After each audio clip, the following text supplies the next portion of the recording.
शनिवार को भारत आदिवासी पार्टी के बांसवाड़ा डूंगरपुर सांसद राजकुमार रोत उदयपुर पहुंचे।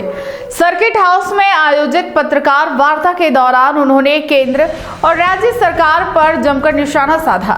सांसद ने कहा कि विकास, अवैध खनन और अरावली पर्वत श्रृंखला जैसे गंभीर मुद्दों से ध्यान भटकाने के लिए धर्म को राजनीतिक हथियार बनाया जा रहा है। उन्होंने अरावली बचाने के लिए बड़े आंदोलन का ऐलान भी किया। उदयपुर दौरे पर पहुंचे भारत आदिवासी पार्टी के सांसद राजकुमार रोत ने सर्किट हाउस में मीडिया से बातचीत करते हुए केंद्र और राज्य सरकार की नीतियों पर कड़ा प्रहार किया।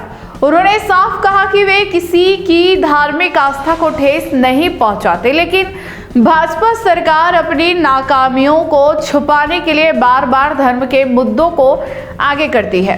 सांसद ने आरोप लगाया कि जब भी अवैध खनन, अवैध बजरी या अरावली पर्वत श्रृंखला के विनाश जैसे मुद्दे सामने आते हैं, तब धर्म को जानबूझकर उछाला जाता है। राजकुमार रोत ने अरावली पर्वत श्रृंखला को आदिवासी समाज की अस्मिता और पहचान से जुड़ा बताते हुए कहा कि यह केवल पहाड़ नहीं बल्कि पूर्वजों की तरह पूजनीय है। उन्होंने दावा किया कि उदयपुर और आसपास के क्षेत्रों की जलवायु, बारिश और प्राकृतिक संतुलन पूरी तरह अरावली पर निर्भर है। अगर अरावली को नुकसान पहुंचा तो इसका असर पूरे राजस्थान पर पड़ेगा। सांसद ने आरोप लगाया कि सुप्रीम कोर्ट में अरावली की परिभाषा बदलकर 100 मीटर से कम ऊंचाई वाली पहाड़ियों को खनन के लिए खोल दिया गया है, जिससे करीब 90% अरावली खतरे में आ गई है। उन्होंने इसे आने वाली पीढ़ियों के भविष्य के साथ खिलवाड़ बताया। राजकुमार रोत ने घोषणा की कि भारत आदिवासी पार्टी अरावली बचाने के लिए व्यापक आंदोलन छेड़ेगी। अरावली की पहाड़ियों पर बिरसा मुंडा, गोविंद गुरु और अन्य आदिवासी महापुरुषों के प्रतीक ध्वज फहराए जाएंगे। उन्होंने सभी समाजों और संगठनों से अपील की कि यह लड़ाई किसी एक समुदाय की नहीं बल्कि पूरे राजस्थान और आने वाली पीढ़ियों के भविष्य की है। इस दौरान उन्होंने सरकार पर तानाशाही का आरोप भी लगाया।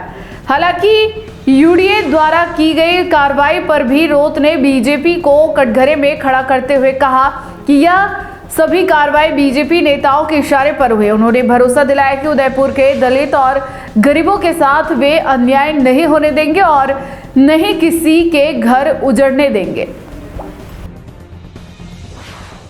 दूसरा जो प्रकरण यूडीए वाला जो चल रहा है, और यूडीए को लेके अभी जो सामने आ रहा है, चलो ठीक है, जो भी संगठन अगर पेराफेरी मामले को लेके लड़ रहे हैं, लेकिन मैं इनको कहना चाहूंगा, आप किससे जुड़े हो? आप जिन संगठनों से जुड़े हो वही संगठन गिरवा रहे हैं। सविना में जाके, नवाखेड़ा में जाके आपकी ही पार्टी के लोग, आपकी ही पार्टी के नेता हैं, प्रधान से लगा के जिला प्रमुख, विधायक, मंत्री, सांसद सब भाजपा के हैं, और लोगों को गुमराह करने के लिए ये नगरपालिका चुनाव और पंचायती राज चुनाव को देखते हुए लोगों को गुमराह करके कह रहे कि हम उसके खिलाफ आंदोलन पे, जिसके खिलाफ दे रहे हो आप, जिस संगठन से जुड़े, एक कलम में हो सकता है। मैंने कई बार कहा है, लोकसभा में भी इस बात को उठाया है कि शेड्यूल 5 के अंदर प्रावधान है कि 5वीं अनुसूची क्षेत्र अनुच्छेद 244 वन के तहत यह है कि शेड्यूल एरिया के अंदर आपको शहरीकरण का करना है तो आपको म्युनिसिपल एक्ट लाना होता है। उसको मेसा कानून का नाम दिया गया। मेसा कानून आने के बाद जिस तरह से शेड्यूल एरिया में ग्रामीण क्षेत्र के अंदर पेशा कानून जो आया, पेशा कानून के तहत ट्राइबलों के राइट्स को जो प्रोटेक्शन दिया जा रहा है, इसी तरह शहरीकरण के लिए आदिवासी, दलित, पिछड़ा, गरीबों के लिए मेसा कानून का प्रावधान है। लेकिन सरकार, डबल इंजन की सरकार आई, सरकार डबल इंजन की सरकार कह रही है कि अंग्रेजों के सारे काले कानून हमने बदल दिए, नए कानून से देश चलेगा। तो मेसा कानून 2001 में राज्यसभा में पेश हुआ, 2003 में इसकी समिति की रिपोर्ट आई, 2010 तक सारे राज्यों से परामर्श मांगा था। 10 राज्य हैं मेसा कानून, पेशा एक्ट, शेड्यूल 5 वाले, तो 10 राज्यों से रिपोर्ट आ गई। लेकिन जिस दिन से डबल इंजन की सरकार 2014 से बैठी है, तब से इस मेसा कानून को ठंडे बस्ते में डाल दिया है। मैंने भारत के प्रधानमंत्री जी से लगा के सारे संसदीय मंत्री, टीएडी मिनिस्टर सेंट्रल, उनको भी इस चीज को अवगत कराया है। वो भी इस बात को समझ रहे हैं लेकिन बात यह है कि सत्ताधारी बीजेपी के सांसद विधायक इस बात को जब तक नहीं बोलेंगे तब तक सरकार पे दबाव नहीं बनेगा। और मैं यहाँ के जो विधायक हैं, सांसद हैं, मंत्री हैं, उनको कहना चाहूंगा कि आप म्युनिसिपल एक्ट मैसा कानून की बात क्यों नहीं कर रहे हो? जानबूझ के रैलियां निकाल के लोगों को गुमराह क्यों करा रहे हो? यूडीए असंवैधानिक है। मैं आज दावे से कहता हूं, मैं कहता आया हूं कि शेड्यूल एरिया में यूडीए नगर निकाय की सारी संस्थाएं असंवैधानिक तरीके से वर्तमान में काम कर रही है, संविधान के विरोध में काम कर रही है। और हमारा प्रयास है, हम कोर्ट का रास्ता भी अपना रहे हैं। भारत आदिवासी पार्टी वो पार्टी है, सड़क पे भी लड़ती है, सदन में भी लड़ती है, भले वो लोकसभा हो, विधानसभा हो, और कोर्ट से भी लड़ेगी। हम न्यायालय, सड़क और संसद तीनों का रास्ता अपनाएंगे। और उदयपुर शहर के अंदर आदिवासी, दलित, पिछड़ा, किसी भी वर्ग का गरीब व्यक्ति का मकान उजड़ने नहीं दिया जाएगा। हम न्यायालय से, संसद से इस कानून को इंप्लीमेंट करवाएंगे। लेकिन मेरा एक ही अनुरोध है उदयपुर की जनता से कि आपको जिन मुद्दों पे ये गुमराह कर रहे हैं, इन मुद्दों पे आप नहीं जाए, क्योंकि इन मुद्दों का कोई भविष्य नहीं है। हमें रोजगार, शिक्षा, स्वास्थ्य, जल जंगल, जमीन, इस पे बात करनी। हम निकाय, इसमें यूडीए से लगा के नगर परिषद, नगर पालिका, ये सारी चीजें आ गई। सबसे पहले वो असंवैधानिक है, और जहां असंवैधानिक है वहां पर किसी प्रकार का लाभ शेड्यूल एरिया टीएसपी का नहीं मिलेगा। सारी की सारी ग्राम पंचायत के अंदर 60% जमीन चारागाह बिलाना पे है, और उस जमीनों पे आदिवासी, दलित, पिछड़ा, गरीब समुदाय का व्यक्ति घर बना के खेती बाड़ी, कुआ बाड़ी कर रहा है। और वो साल में आने के बाद यूडी अपना स्वामित्व मतलब दावा करता है कि जमीन हमारी होगी। और जो व्यक्ति 40-50 साल से मकान बना के बैठा है, पेराफेरी यहाँ ग्राम पंचायत में था, उस समय 91 की पेनल्टी भरता है वो, और यहां आने के बाद उसकी 91 की पेनल्टी अगर उसने 15 भी भर रखी है, 15 साल तक भी 91 की पेनल्टी भर रखी है, वो सारी खारिज मानी जाती है, उसको शून्य माना जाता है। अब इतना बड़ा जमीनों का खेलबाल हो रहा है।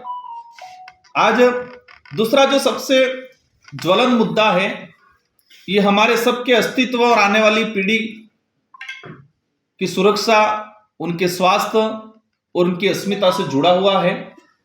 अरावली पर्वत श्रृंखला का इतिहास सबसे प्राचीन पर्वत श्रृंखला है, और ये पर्वत श्रृंखला गुजरात से लगा के राजस्थान, हरियाणा और दिल्ली तक फैली हुई है। लगभग 700 किलोमीटर के आसपास ये पर्वत श्रृंखला है। इस अरावली पर्वत श्रृंखला में सरकारी रिकॉर्ड के हिसाब से 13,000 के आसपास पहाड़ियां हैं, छोटी मोटी, और 13,000 पहाड़ियां हमारी अस्मिता, हमारा इतिहास, हमारे स्वाभिमान से जुड़ी हुई। और इन पहाड़ियों को खत्म करने के लिए सुप्रीम कोर्ट में केंद्र सरकार स्वयं गई, क्योंकि 2013 में हाईकोर्ट का स्टे आया हुआ था कि अरावली पर्वत श्रृंखला पे खनन नहीं किया जाए।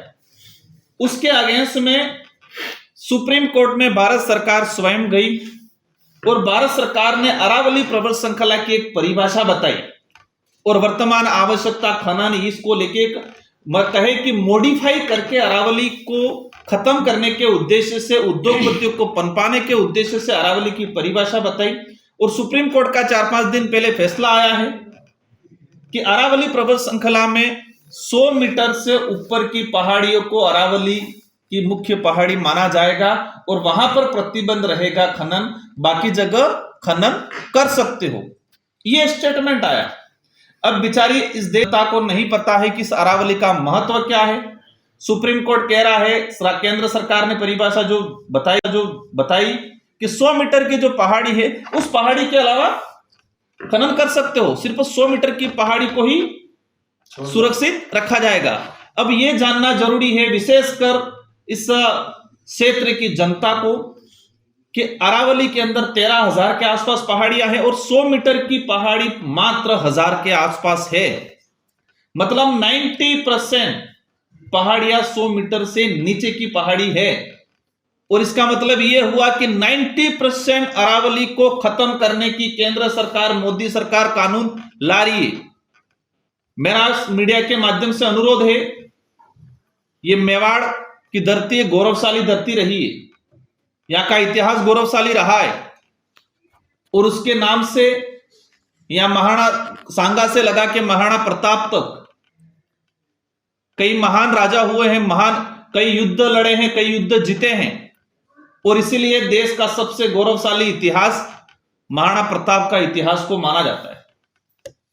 अब मेरा आपसे अनुरोध है कि यह युद्ध जीतने का मूल मंत्र था अरावली प्रवर श्रृंखला। अगर अरावली प्रवर श्रृंखला नहीं होती तो गुरिल्ला युद्ध नहीं होता, और गुरिल्ला युद्ध पद्धति नहीं अपनाई होती तो शायद हम मुगलों से, हम लोधी वंश से नहीं जीत पाते। हमें यह जानना जरूरी है, और विशेषकर मेरा जितने महाराणा प्रताप जो आज शिरोमणि हैं, पूरे विश्व में इनको प्रख्यात माना जाता है, उनके नाम से जो संगठन बने हैं, करणी सेना हो या कोई भी संगठन है, इन संगठन के पदाधिकारियों से मेरा अनुरोध है और आप लोगों पे खुला तंज भी है, क्या आप महाराणा प्रताप की जो अस्मिता, हल्दी घाटी युद्ध भी अरावली प्रवर श्रृंखला में लड़ा था। महाराणा सांगा की बात करें, महाराणा सांगा ने गगनौर का युद्ध, बयाना का युद्ध, खमनौर का युद्ध, जितने युद्ध लड़े, ईडर का युद्ध, हम गुजरात के सुल्तान से लड़े, अरावली प्रवर श्रृंखला की पहाड़ियों के बीच में से लड़े और उनको भगाया। हम लोधीवंश से लड़े तो अरावली प्रवर श्रृंखला की पहाड़ी, इसी अरावली प्रवर श्रृंखला से हम भरतपुर तक गए और बयाना का युद्ध जीते, हल्दी घाटी का युद्ध, जितने युद्ध जीते हैं। और आप महाराणा प्रताप या राणा सांगा या करणी सेना के नाम से, जो महाराणा प्रताप जी के नाम से अगर राजनीतिक रोटियां सेकना चाहते हो तो आप इस लड़ाई में साथ नहीं आओगे। मैं कहना चाहूंगा कि महाराणा प्रताप की अस्मिता को बचाना है, और इस इलाके के अंदर भील बाहुल्य क्षेत्र जो अरावली प्रवर श्रृंखला को आज तक अपनी मातृभूमि, अपनी इस पहाड़ी, इस प्रकृति को अपना पूर्वज मानता आया है, दोनों ने साथ में मिलकर युद्ध लड़ा था। सिर्फ राजनीतिक रोटियां सेकना चाहोगे तो आप महाराणा प्रताप जी के नाम से सेक सकते हो, लेकिन इसकी अस्मिता बचानी है, इतिहास को जिंदा रखना है, क्योंकि महाराणा प्रताप को राणा सांगा से लगा के, राणा पूजा से लगा के जितने जो हमारे शिरोमणि राजा रहे हैं, इन सब की अस्मिता अरावली से जुड़ी हुई है। तो जिम्मेदारी है, क्योंकि यह लड़ाई सिर्फ भारत आदिवासी पार्टी या आदिवासी समुदाय अकेला क्यों लड़े, क्योंकि अरावली से पूरे राजस्थान को लाभ है, और पूरे राजस्थान को लाभ भविष्य में, लेकिन हमारी अस्मिता जुड़ी हुई है, हमारा स्वाभिमान जुड़ा हुआ है। तो ये जितने जो राजनीतिक रोटियां सेकने के लिए करेंगे तो ये लड़ाई में साथ नहीं देंगे।